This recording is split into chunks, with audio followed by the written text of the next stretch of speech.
नमस्कार। मैं गौरव हिंदुस्तानी आप सभी का स्वागत करता हूं साहित्य के इस अनोखे मंच पर जिसका नाम है स्वर्णिम साहित्य। साहित्य प्रेमियों का संसार। मुंशी प्रेमचंद की अनमोल कहानियों की श्रृंखला में आज लेकर आया हूं एक ऐसी कहानी जो लोभी परिवार की और समाज की वास्तविकताओं को प्रदर्शित करती है, जो बारंबार विचार करने पर मजबूर कर देती है कि मनुष्य के जीवन का सबसे कठिन भाग है बुढ़ापा। आज की अनमोल कहानी का शीर्षक है बूढ़ी काकी। बुढ़ापा बहुधा बचपन का पुनरागमन हुआ करता है। बूढ़ी काकी में जीवा स्वाद के सिवा और कोई चेष्टा शेष ना थी और ना अपने कष्टों की ओर आकर्षित करने का। रोने के अतिरिक्त कोई दूसरा सहारा ही।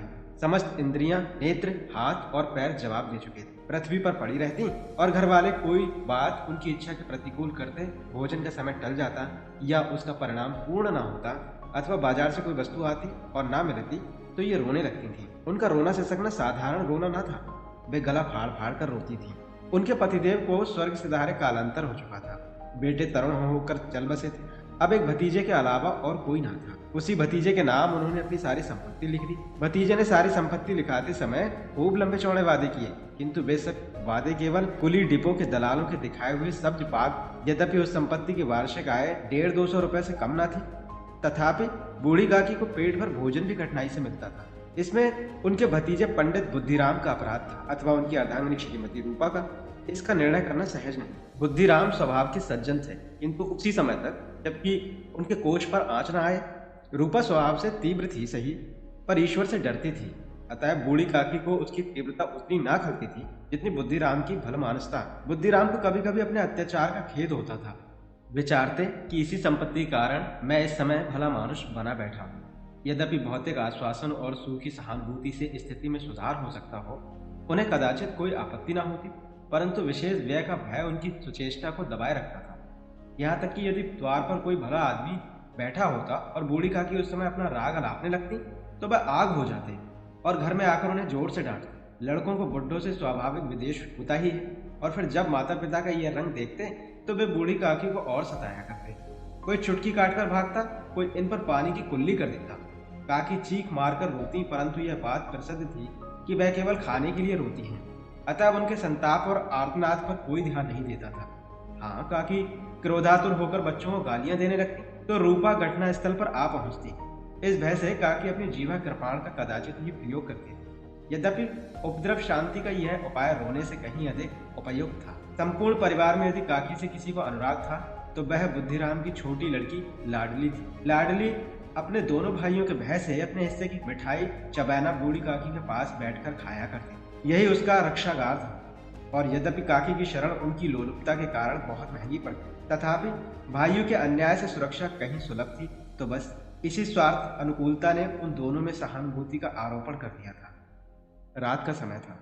बुद्धिराम के द्वार पर शहनाई बज रही थी और गांव के बच्चों का झुंड विस्मयपूर्ण नेत्रों से गाने का रसवादन कर रहा था। चारपाइयों पर मेहमान विश्राम करते हुए नाइयों से मुक्कियां लगवा रहे थे। समीप खड़ा भाट रुदावली सुना रहा था और कुछ भावज्ञ मेहमानों की वाह वाह पर ऐसा खुश हो रहा था मानो इस वाह वाह का यथार्थ में वही अधिकारी है। दो एक अंग्रेजी पढ़े हुए नवयुवक इन व्यवहारों से उदासीन थे। वे इस गवार मंडली में बोलना अथवा सम्मिलित होना अपनी प्रतिष्ठा के प्रतिकूल समझते थे। आज बुद्धिराम के बड़े लड़के मुखाराम का तिलक आया है, यह उसी का उत्सव है।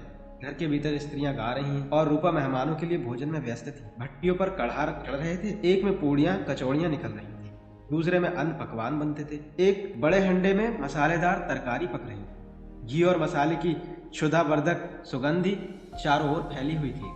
बूढ़ी काकी अपनी कोठरी में शोक में विचार की भांति बैठी हुई थी। यह स्वाद मिश्रित सुगंधी उन्हें बेचैन कर रही थी। वे मन ही मन विचार कर रही थी, संभवतः मुझे पूड़ियां ना मिलेंगी। इतनी देर हो गई, कोई भोजन लेकर नहीं आया। मालूम होता है सब लोग भोजन कर चुके हैं, मेरे लिए कुछ न बचा। यह सोचकर उन्हें रोना आया, परंतु अपशकुन के भय से वह रो न सकी। आह, कैसी सुगंध है! अब मुझे कौन पूछता है, जब रोटियों के ही लाले पड़े हैं तब ऐसे भाग्य कहाँ कि भरपेट पूड़ियां मिले। यह विचार कर उन्हें रोना आया। कलेजे में हुक सी उठने लगी, परंतु रूपा के भय से उन्होंने फिर मौन धारण कर लिया। बूढ़ी काकी देर तक इन्हीं दुखदायक विचारों में डूबी रही और घी और मसालों की सुगंध रह रहकर मन को आपे से बाहर किए देती थी। मुंह में पानी भर भर आता था।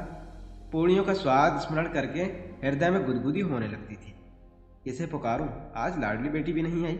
दोनों छोकरे सदा दिख दिया करते हैं, आज उनका भी कहीं पता नहीं। कुछ मालूम तो होता कि क्या बन रहा है। बूढ़ी काकी की कल्पना में पूड़ियों की तस्वीर नाचने लगी। खूब लाल लाल, फूली फूली, नरम नरम होंगी। रूपा ने भली भांति भोजन किया होगा। कचौड़ियों में अजवाइन और इलायची की महक आ रही होगी। एक पूड़ी मिलती तो जरा हाथ में लेकर देखती, क्यों न चलकर कढ़ा के सामने ही बैठूं।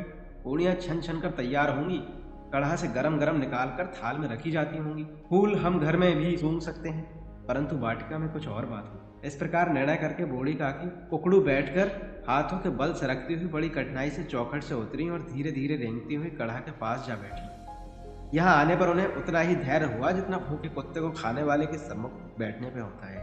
रूपा उस समय कार्यभार में उद्विग्न हो रही थी। कभी इस कोठे में जाती, कभी उस कोठे में, कभी कढ़ा के पास जाती, कभी भंडार में जाती।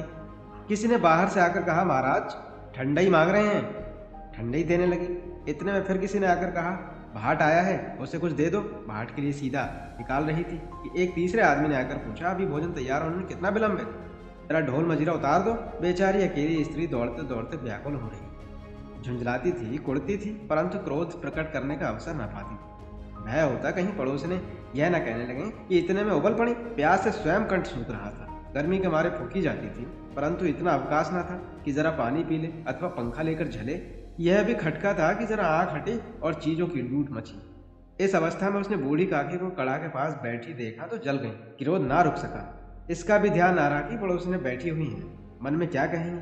पुरुषों में लोग सुनेंगे तो क्या कहेंगे। जिस प्रकार मेंढक कछुए पर झपटता है, उसी प्रकार वह बूढ़ी काकी पर झपटी और उन्हें दोनों हाथों से झटक कर बोली, ऐसे पेट में आग लगे। पेट है या भाड़? कोठरी में बैठती हो क्या दम घुटता था? अभी मेहमानों ने नहीं खाया, भगवान को भोग नहीं लगा, तब तक धैर्य न हो सका। आकर छाती पर सवार हो गई। जल जाए ऐसी जीव, दिन भर खाती ना हो तो जाने किसकी हांडी में मुंह डालती।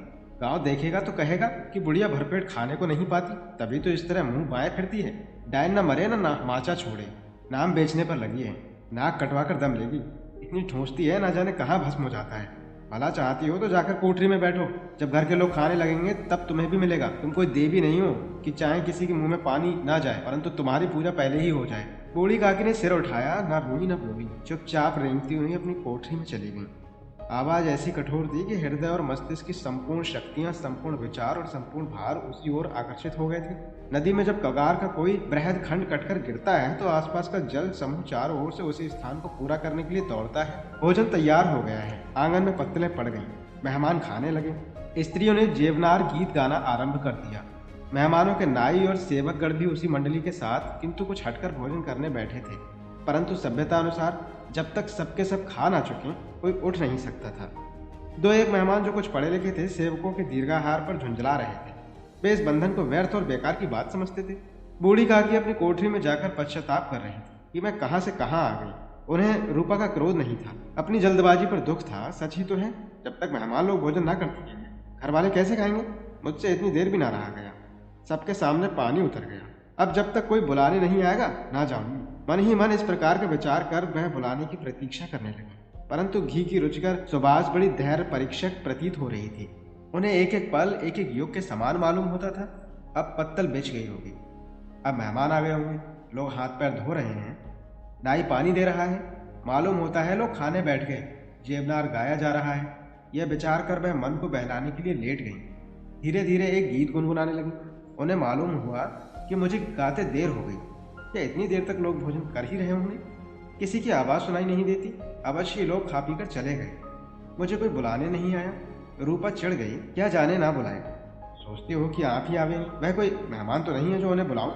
बूढ़ी काकी चलने को तैयार हो, यह विश्वास कि 1 मिनट में पूड़ियाँ और मसालेदार तरकारियाँ सामने आएंगी उनकी स्वादेंद्रियों को गुदगुदाने लगा। उन्होंने मन में तरह तरह के मंसूबे बांधे। पहले तरकारी से पूड़ियाँ खाऊंगी, फिर दही और शक्कर से, कचौरियाँ रायते के साथ मज़ेदार मालूम होंगी। चाहे कोई बुरा माने चाहे भला, मैं तो मांग मांग कर खाऊंगी। यही ना लोग कहेंगे कि उन्हें विचार नहीं, कहा करें। इतने दिन के बाद पूड़ियाँ मिल रही हैं तो मुंह झूठा करके थोड़ी ही उठ जाऊंगी। वह उखड़ू बैठकर सरकते हुए आंगन में आई, परंतु हाय दुर्भाग्य, अभिलाषा ने अपने पुराने स्वभाव के अनुसार समय की मिथ्या कल्पना की थी। मेहमान मंडली अभी बैठी हुई थी। कोई खाकर उंगलियां चाटता था, कोई तिरछे नेत्रों से देखता था कि और लोग अभी खा रहे हैं या नहीं। कोई इस चिंता में था कि पत्तल पर पूड़ियाँ छूटी जाती हैं, किसी तरह इन्हें भीतर रख लेता। कोई दही खाकर चटकारता था, परंतु दूसरा दोना मांगते संकोच करता था कि इतने में बूढ़ी काकी रेंगती हुई उनके बीच में आ पहुंची। कई आदमी चौंक कर उठ खड़े हुए, पुकारने लगे, अरे ये बुढ़िया कौन है? यहाँ कहाँ से आ गई? देखो किसी को छू ना दे। पंडित बुद्धिराम काकी को देखते ही क्रोध से तिलमिला गए। पूड़ियों का थाल लिए खड़े थे। थाल को जमीन पर पटक दिया और जिस प्रकार निर्दयी महाजन अपने किसी बेईमान और भगोड़े कर्जदार को देखते ही उसका टेटुआ पकड़ लेता है, उसी तरह लपक कर उन्होंने काकी के दोनों हाथ पकड़े और घसीटते हुए लाकर उन्हें अंधेरी कोठरी में धम से पटक दिया। आशा रूपी वाटिका लू के एक झोंके में विनष्ट हो गई। मेहमानों ने भोजन किया, घर वालों ने भोजन किया, बाजे वाले, धोबी वाले, चमार भी भोजन कर चुके, परंतु बूढ़ी काकी को किसी ने ना पूछा। बुद्धिराम और रूपा दोनों ही बूढ़ी काकी को उसकी निर्लजता के लिए दंड देने का निश्चय कर चुके थे। उनके बुढ़ापे पर, दीनता पर, हत ज्ञान पर किसी को करुणा न आई थी। अकेली लाडली उनके लिए कुड़ रही थी। लाडली को काकी से अत्यंत प्रेम था। बेचारी भोली लड़की थी, बाल विनोद और चंचलता की उसमें गंध तक ना थी। दोनों बार जब उसके माता पिता ने काकी को निर्दयता से घसीटा तो लाडली का हृदय ऐंठ कर रह गया। वह झुंझला रही थी कि हम लोग काकी को क्यों बहुत सी पूड़ियां नहीं देते? क्या मेहमान सबकी सब खा जाएंगे? और यदि काकी ने मेहमानों से पहले खा लिया तो क्या बिगड़ जाएगा? वह काकी के पास जाकर उन्हें धैर्य देना चाहती थी, परंतु माता के भय से ना जाती थी। उसने अपने हिस्से की पूड़ियां बिल्कुल ना खाई थी। अपनी गुड़िया की पिटारी में बंद कर रखी थी। उन पूड़ियों को काकी के पास ले जाना चाहती थी। उसका हृदय अधीर हो रहा था। बूढ़ी काकी मेरी बात सुनते ही उठ बैठेंगी, पूड़ियां देखकर कैसी प्रसन्न होंगी, मुझे खूब प्यार करेंगी। रात को 11 बज गए थे। रूपा आंगन में पड़ी सो रही थी। लाडली की आंखों में नींद ना आती थी। काकी को पूड़ियां खिलाने की खुशी उसे सोने ना देती थी। उसने गुड़ियों की पिटारी सामने रखी थी। जब विश्वास हो गया कि अम्मा सो रही हैं, तो वह चुपके से उठी और विचारने लगी, कैसे चलूं? चारों ओर अंधेरा था। केवल चूल्हों में आग चमक रही थी और चूल्हों के पास एक कुत्ता लेटा हुआ था। लाडली की दृष्टि सामने वाले नीम पर गई। उसे मालूम हुआ कि उस पर हनुमान जी बैठे हुए हैं। उनकी पूंछ, उनकी गदा वह स्पष्ट दिखलाई दे रही है। मारे भय के उसने आंखें बंद कर दी। इतने में कुत्ता उठ बैठा। लाडली को ढांढस हुआ, कई सोए हुए मनुष्यों के बदले एक भागता हुआ कुत्ता उसके लिए अधिक धैर्य का कारण होगा। उसने पिटारी उठाई और बूढ़ी काकी की कोठरी की ओर चली। बूढ़ी काकी को केवल इतना स्मरण था कि किसी ने मेरे हाथ पकड़कर घसीटे। फिर ऐसा मालूम हुआ कि जैसे कोई पहाड़ पर उड़ाए लिए जाता है। उनके पैर बार बार पत्थरों से टकराए, तब किसी ने उन्हें पहाड़ पर से पटका। वे मूर्छित हो गईं। जब वे सचेत हुई तो किसी की जरा भी आहट न मिलती थी।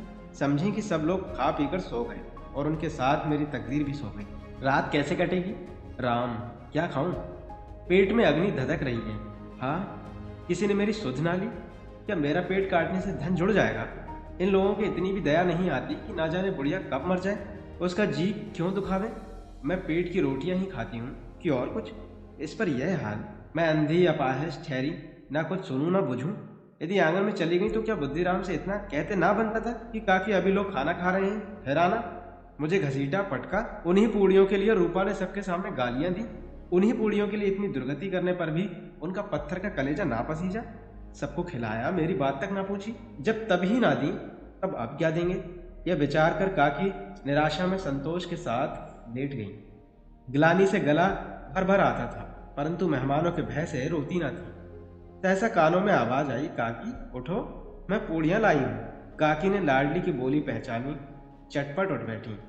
दोनों हाथों से लाडली को टटोला और उसे गोद में बिठा लिया।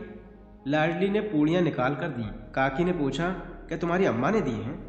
लाडली ने कहा, नहीं, यह मेरे हिस्से की हैं। काकी पूड़ियों पर टूट पड़ी। 5 मिनट में पिटारी खाली हो गई।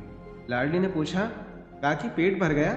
जैसे थोड़ी सी वर्षा ठंडक के स्थान पर और भी गर्मी पैदा कर देती है, उस भांति इन थोड़ी पूड़ियों ने काकी की शुदा और इच्छा को और उत्तेजित कर दिया था। बोली, नहीं बेटी, जाकर अम्मा से और मांग लो। लाडली ने कहा, अम्मा सोती हैं, जगाऊंगी तो मारेंगी। काकी ने पिटारी को फिर टटोला। उसमें कुछ खुरचन गिरी थी, बार बार होंठ चाटती थी, चटकारे भरती थी। हृदय महसूस रहा था कि और पूड़ियां कैसे पाऊं। संतोष सेतु जब टूट जाता है तब इच्छा का बहाव अपरिमित हो जाता है। मतवालों को मद का स्मरण करना उन्हें मंदाज बनाता है। काकी का अधीर मन इच्छाओं के प्रबल प्रवाह में बह गया। उचित और अनुचित का विचार जाता रहा। वे कुछ देर तक उस इच्छा को रोकती रही। तैसा लाडली से बोली, मेरा हाथ पकड़कर वहां ले जाओ जहां मेहमानों ने बैठकर भोजन किया है। लाडली उनका अभिप्राय ना समझ सकी। उसने काकी का हाथ पकड़ा और ले जाकर झूठे पत्तलों के पास बिठा दिया। दीन, क्षुधातुर, हत ज्ञान, बुढ़िया पत्तलों से पूड़ियों के टुकड़े चुन चुन कर भक्षण करने लगी। ओह, दही कितना स्वादिष्ट था, कचौड़ियाँ कितनी सलोनी, खस्ता कितने सुकोमल। काकी बुद्धिहीन होते हुए भी इतना जानती थी कि मैं वह काम कर रही हूँ जो मुझे कदापि ना करना चाहिए। मैं दूसरों की झूठी पत्तल चाट रही हूँ, परंतु बुढ़ापा तृष्णा रोग का अंतिम समय है, जब संपूर्ण इच्छाएं एक ही केंद्र पर आ लगती हैं। बूढ़ी काकी में यह केंद्र उनकी स्वादेंद्रियां थीं। ठीक उसी समय रूपा की आंख खुली। उसे मालूम हुआ कि लाडली मेरे पास नहीं है। वह चौकी चारपाई के इधर उधर ताकने लगी कि कहीं नीचे तो नहीं गिर पड़ी। उसे वहां ना पाकर वह उठी तो क्या देखती है कि लाडली झूठे पत्तलों के पास चुपचाप खड़ी है और बूढ़ी काकी पत्तलों पर से पूड़ियों के टुकड़े उठा उठाकर खा रही है। रूपा का हृदय सन्न हो गया। किसी गाय की गर्दन पर छुरी चलते देखकर जो अवस्था उसकी होती है वही उस समय हुई। एक ब्राह्मणी दूसरे की झूठी पत्तल टटोले, इससे अधिक शोकमय दृश्य असंभव था। पूड़ियों के कुछ ग्रासों के लिए उसकी चचेरी सास ऐसा निष्कृष्ट कर्म कर रही है। यह वह दृश्य था जिसे देखकर देखने वालों के हृदय कांप उठते हैं। ऐसा प्रतीत होता मानो जमीन रुक गई, आसमान चक्कर खा रहा है, संसार पर कोई आपत्ति आने वाली है। रूपा को क्रोध न आया। शोक के सम्मुख क्रोध कहाँ, करुणा और भय से उसकी आंखें भर गईं। इस अधर्म का भागी कौन है? उसने सच्चे हृदय से गगन मंडल की ओर हाथ उठाकर कहा, परमात्मा मेरे बच्चों पर दया करो, इस अधर्म का दंड मुझे मत दो, नहीं तो मेरा सत्यानाश हो जाएगा। रूपा को अपनी स्वार्थपरता और अन्याय इस प्रकार प्रत्यक्ष रूप में कभी न दिख पड़े थे। वह सोचने लगी, हाय कितनी निर्दयी हूँ, जिसकी संपत्ति से मुझे 200 रुपया आय हो रही है उसकी यह दुर्गति, और मेरे कारण भगवान मुझसे बड़ी भारी चूक हुई है, मुझे क्षमा करो। आज मेरे बेटे का तिलक था, सैकड़ों मनुष्यों ने भोजन पाया, मैं उनके इशारों की दासी बनी रही, अपने नाम के लिए सैकड़ों रुपए व्यय कर दिए, परंतु जिसकी बदौलत हजारों रुपए खाए उसे इस उत्सव में भी भरपेट भोजन न दे सके। केवल इसी कारण तो वह वृद्धा असहाय है। रूपा ने दिया जलाया, अपने भंडार का द्वार खोला और एक थाली में संपूर्ण सामग्रियां सजाकर बूढ़ी काकी की ओर चली। आधी रात जा चुकी थी। आकाश पर तारों के थाल सजे हुए थे और उन पर बैठे हुए देवगण स्वर्गीय पदार्थ सजा रही थी, परंतु उसमें किसी को वह परमानंद प्राप्त ना हो सकता था जो बूढ़ी काकी को अपने सम्मुख थाल देखकर प्राप्त हुआ।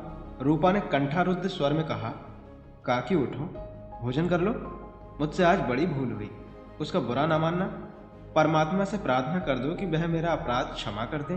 भोले भोले बच्चों की भांति जो मिठाइयाँ पाकर मार और तिरस्कार सब भूल जाता है, बूढ़ी काकी वैसे ही सब भुलाकर बैठी हुई खाना खा रही थी। उनके एक एक रोए से सच्ची सदिच्छाएं निकल रही थीं और रूपा बैठी स्वर्गीय दृश्य का आनंद लेने में निमग्न थी। बस यही थी हमारी आज की कहानी, बूढ़ी काकी। मुंशी प्रेमचंद की रोचक कहानियाँ सुनने के लिए स्वर्णिम साहित्य के इस अनोखे चैनल को सब्सक्राइब कीजिए। नई कहानियों के नोटिफिकेशन प्राप्त करने के लिए बेल आइकन दबाना ना भूलें। मुंशी जी की कहानी पर अपने कमेंट्स के माध्यम से प्रतिक्रियाएं देते रहिएगा।